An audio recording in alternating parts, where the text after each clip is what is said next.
মৌলি যে ঈশানীকে খুন করেছে কোর্টে এসে সকলের সামনে প্রমাণ করে দিল অনিরুদ্ধ। হ্যাঁ বন্ধুরা, সম্পূর্ণটা জানতে ভিডিওটা প্রথম থেকে শেষ পর্যন্ত দেখতে থাকুন। ধারাবাহিকের শুরুতে দেখা যাচ্ছে বাণী অনিরুদ্ধকে কাঁদছে আর বলছে যে আমি কিন্তু একটু আগে মাকে যখন ইঞ্জেকশনটা দিয়েছিলাম মা কিন্তু সুস্থ হয়ে গেছিল, এখন হঠাৎ করে মায়ের এরকম শরীরটা খারাপ করলো কেন? আমি পরিষ্কার বুঝতে পারছি যে এই মৌলি ওই সমস্ত কিছুর পেছনে রয়েছে। অনিরুদ্ধ তো এবার বাণীকে সান্ত্বনা দিচ্ছে, বলছে যে বাণী তুমি আমাকে বিশ্বাস করো তো, আমি তো তোমাকে কথা দিচ্ছি যে আমি তোমার মায়ের খেয়াল রাখবো, মাসিমণির আমি খেয়াল রাখবো। আমি একটু পরেই তোমার জন্য উকিল নিয়ে থানায় যাচ্ছি। মৌলি তো এদিকে পুলিশকে নাটক করতে করতে বলছে যে অফিসার, আপনি ওই মেয়েটাকে এক্ষুনি ধরে নিয়ে চলে যান, আমি কিন্তু আমার মায়ের খুনিকে এক ফোঁটাও চোখের সামনে দেখতে চাইছি না।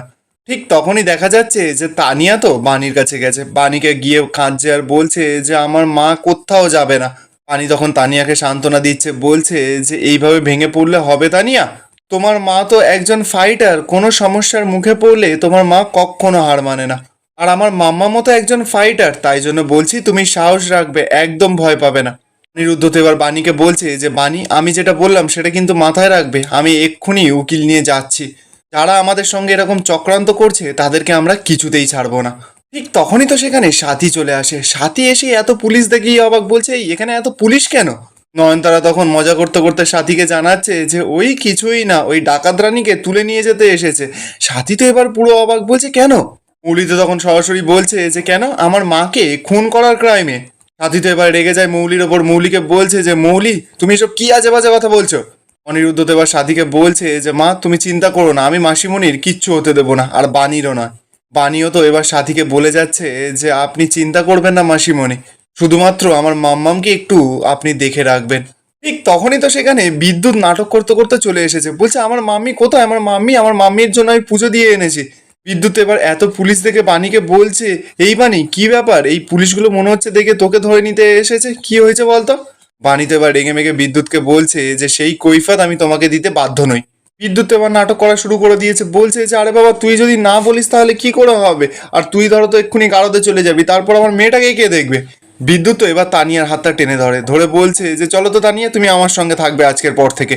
পানি তো এবার রেগে যায়, বিদ্যুতের হাতটা ছাড়ানোর চেষ্টা করছে, বিদ্যুৎ তো জোর করছে বিদ্যুৎ তানিয়াকে নিয়েই যাবে। সাথী তো এবার রেগে মেগে বিদ্যুৎকে বলছে যে তানিয়া এখান থেকে কোথাও যাবে না, ওর বাবা রয়েছে, ওর মিষ্টিমা রয়েছে, সকলে মিলে ওকে দেখে নেবে, তোমার কোনো প্রয়োজন নেই এখান থেকে, তুমি বেরো। ঠিক তখনই দেখা যাচ্ছে যে বাণীর সঙ্গে তো বিদ্যুতের ঠেলাঠেলিতে বিদ্যুৎ গিয়ে ছিটকে পড়ে একজন ক্যাটারারের গায়ের ওপরে। ক্যাটারারটা তো গরম খাবার নিয়ে যাচ্ছিল, সেই গরম খাবারটা বিদ্যুতের গায়ের ওপরে পড়ে যায়, বিদ্যুৎ তো পাই পাই করে ওখান থেকে ছুট মারে। বাণী তো এবার সাথীকে বলছে যে দেখলেন তো মাসিমণি পরিস্থিতিটা কিরকম, মাম্মামকে দেখে রাখবেন। আর শুধু বাইরে কেন, বাড়িতেও তো কিছু লোকজন আছে যারা মাম্মামের ক্ষতি চায়, মাম্মামকে আপনি সামলে রাখবেন, আমি কিন্তু অনেকটা চিন্তা বুকে করে নিয়ে এখান থেকে যাচ্ছি। সাথী তো এবার কাঁদতে কাঁদতে বাণীকে বলছে যে বাণী তুমি সাবধানে থেকো। অফিসার তো এবার দেখা যাচ্ছে বাণীকে নিয়ে ওখান থেকে চলে যায়। সাথী তো এবার তানিয়াকে বলছে যে তানিয়া শোনা, চলো আমরা ঈশানীর কাছ থেকে একটু ঘুরে আসি। অপরদিকে দেখা যাচ্ছে ঈশানী তো এখনো বেঁচে আছে। ঈশানী মনে মনে বলছে যে আমি সমস্ত কিছু শুনতে পাচ্ছি, আর আমি এখনো বেঁচে আছি, বাণীর কোনো দোষ নেই এখানে। আমাকে কি এমন খাওয়ানো হয়েছে, আমি চোখ কেন খুলতে পারছি না, আমি নড়তে কেন পারছি না, কেউ একটু বাণীকে বাঁচাও। অপরদিকে দেখা যাচ্ছে মৌলি তো মনে মনে শয়তানি বুদ্ধি ফাঁটছে, বলছে যে এই 24 ঘন্টা হাতে সময় আছে, এর মধ্যেই মাকে মেরে ফেলতে হবে। এবার ঈশানীকে মেরে আমি বাণীর ঘাড়ে সমস্ত দায়টা চাপিয়ে দেব, তারপর সমস্ত সম্পত্তি এই মৌলি রয়ের। অপরদিকে দেখা যাচ্ছে বাণীকে তো পুলিশ স্টেশনে ধরে নিয়ে আসা হয়েছে। অফিসার এবার বাণীকে বলছে যে আমার কিছু প্রশ্ন আছে আপনার কাছ থেকে। তা বাণী তখন বলছে যে বলুন। অফিসার তখন জানাচ্ছে যে ওই ঈশানী রায়কে যে ইঞ্জেকশনটা দেওয়া হয়েছিল সেটা কি ইঞ্জেকশন ছিল। বাণী তখন সরাসরি বলছে যে আমি ওনাকে যা ইঞ্জেকশনটা দিয়েছি সেটা নিজের থেকে কিচ্ছু দিইনি, ওটা ডক্টরের রেকমেন্ডেড করা ছিল। অফিসার তো এবার প্রশ্ন করছে, বলছে যে কোন ডাক্তার, আর তার প্রেসক্রিপশনটাই বা কোথায়? বাণী তখনই জানায় যে ডক্টর নীলকণ্ঠ রায়, উনি কিন্তু সমস্ত কিছু দেখেই ওই ইঞ্জেকশনটা দিয়েছিলেন। আমি তো বলছি যে আমি ইঞ্জেকশন দিতে চাইনি, ওই ইঞ্জেকশনটা ডাক্তারেরই রেকমেন্ডেড। অফিসার তখন বলছে যে আপনি তাহলে এই ইঞ্জেকশনটা দেওয়া কোথা থেকে শিখলেন?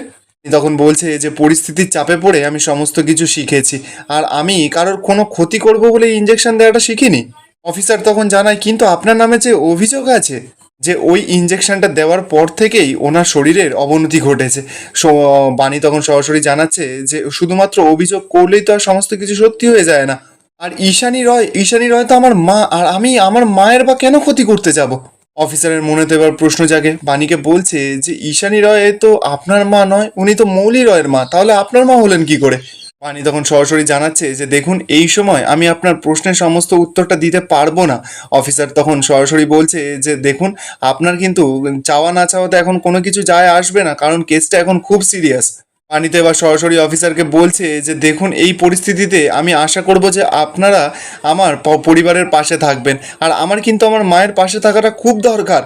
দয়া করে আমাকে ছেড়ে দিন, আমার এখন মায়ের কাছে যাওয়াটা খুবই দরকার। অফিসার তখন সরাসরি জানাচ্ছে যে না না, মেডিকেল রিপোর্ট যতক্ষণ না আসবে আমরা আপনাকে ছাড়তেই পারবো না। ভানি তো এবার অবাক, বলছে কি বলছেন কি অফিসার? আপনার কথা না আমি কিছুই সত্যি বুঝতে পারছি না, যে আমি নিজের মেয়ে হয়ে আমি আমার মাকে মারবো?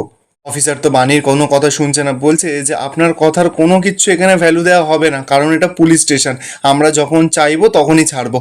ভানি তো এবার ইমোশনাল কথাবার্তা বলছে যে মায়ের ভালোবাসা পাওয়ার জন্য আমি এতদিন অস্থির হয়ে পড়েছিলাম, আর সেই মায়ের যখন আমি একটু ভালোবাসা পেলাম তখন আমি আমার মাকে মেরে ফেলতে যাব? আর আজকে যদি আমার মায়ের সত্যি কিছু হয়ে যায় তাহলে তো আমি নিজেকে ক্ষমা করতে পারবো না। অফিসার তখন জানাচ্ছে যে দেখুন, আপনার এই ইমোশনাল কথাবার্তাগুলো শুনতে না বেশ ভালোই লাগছে, কিন্তু আমাদের তো এটা কোনো কাজে লাগবে না। এইসব কথা বলে অফিসার তো এবার ওখান থেকে চলে যায়। বাণী তো এবার সন্দেহ হচ্ছে, মনে মনে বলছে যে গুরুদেব বলেছিলেন যে এই এই সর্বনাশের পেছনে বাড়ির কারোরই হাত থাকতে পারে, কিন্তু বাড়ির কে মায়ের এরকম ক্ষতি করতে পারে? তাহলে কি মৌলি আর ঠাম্মি, ওরা কি দুজনেই এই ষড়যন্ত্রটা করেছে, আর আমাকে কি ইচ্ছাকৃত করে এই কেসে ফাঁসি দিয়েছে? না না, এখন কিচ্ছু করা যাবে না, এখন কোনো সিদ্ধান্তেই পৌঁছানো যাবে না। কিন্তু যাই হয়ে যাক না কেন, আমি আমার মায়ের কোনো ক্ষতি হতে দেব না। এবার বেশ কিছুক্ষণ পর দেখা যাচ্ছে যে মৌলি এবার থানায় চলে এসেছে। মৌলি এসেই তো বাণীকে উল্টোপাল্টা কথা শোনানো শুরু করে দিয়েছে, বলছে তুমি তুমি হতেই আমার মমকে আজকে তুমি মেরে ফেলেছো বাণী। বাণী তো এবার সেটা শুনে ঘাবড়ে যায়, বলছে না এটা হতে পারে না, আমার মা এখনো বেঁচে আছে। মৌলি তখন বলছে যে চুপ করো, তুমি চুপ করো, একদম না মরা কান্না জুড়বে না, নিজের হাতে বিষ ইঞ্জেকশন দিয়ে এখন নাটক করছো। বাণীও তো এবার চিৎকার করে বলছে যে চুপ করো মৌলি, আমি না মাকে যেই ইঞ্জেকশনটা দিয়েছি সেটা শুধুমাত্র বাঁচানোর জন্য। মৌলি তো এবার নাটক করা শুরু করে দিয়েছে, বলছে যে দেখো বাণী, তোমার কিন্তু এইসব না অভিনয় আর চলবে না, আমি জানি তুমি আমার মমকে খুন করেছো।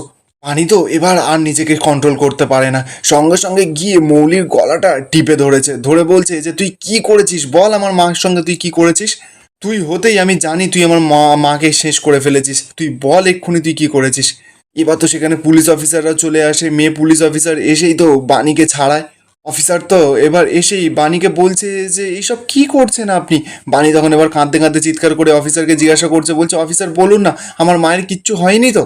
অফিসার তখন বাণীকে জানাচ্ছে যে রিপোর্ট আসার পর জানা গেছে যে ঈশানী রয় কিন্তু মারা গেছে, আর আপনি যে ইঞ্জেকশনটা দিয়েছেন তার ফলেই ঈশানী রয় মৃত্যু ঘটেছে। কথাটা শুনেই তো বাণীর পায়ের নিচ থেকে যেন মাটিটা সরে যায়, কাঁদছে আর চিৎকার করে বলছে যে না না, এটা হতে পারে না, আমার মা ঠিক আছে। মৌলি তো এবার গিয়ে বাণীকে চিৎকার করে বলছে যে না, মা ঠিক নেই, মা আর বেঁচে নেই, আর তার জন্য সম্পূর্ণ দায়ী তুমি বাণী, তোমাকে আমি এমন শাস্তি দেবো না তুমি সারা জীবন মনে রাখবে, আমি তোমাকে ফাঁসিতে ঝোলাবো। এই বলেই তো মৌলি রাগমাগ দেখিয়ে ওখান থেকে চলে যায়। আর এখানেই আজকের এপিসোডটা শেষ হয়ে যায়।